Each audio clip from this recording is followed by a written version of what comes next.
ba talaga ang aking talento? Kaya sinubukan ko at pagsusulat ko kahit na ako hinahanap.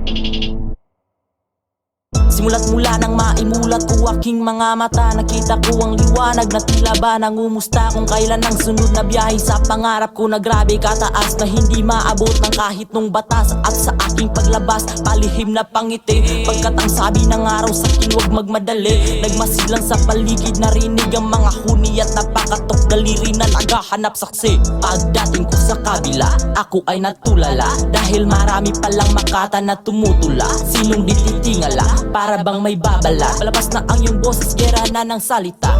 Aking siniguradong ito'y mirong epekto hanggang sa may magbago sa buhay ko na tao. At na ang mga pangarap na nandun pa sa ulap, akin ang makamit sukli ng aking paghihirap. Simula pagkabata, minsan na ay nangarap, sana ay mapakita. Mikropono aking kaharap, tinta, tinta, tinta, tinta.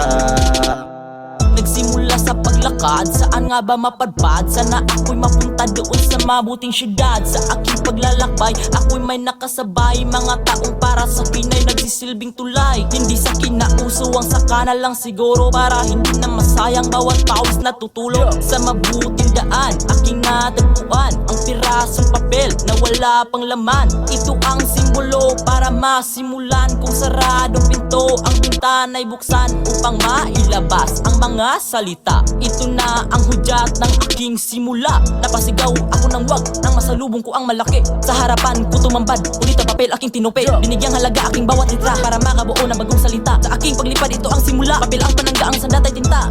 Simula pagkabata, minsan na ay nangarap, sana ay mapakita. Mikropono aking kaharap, tinta, tinta,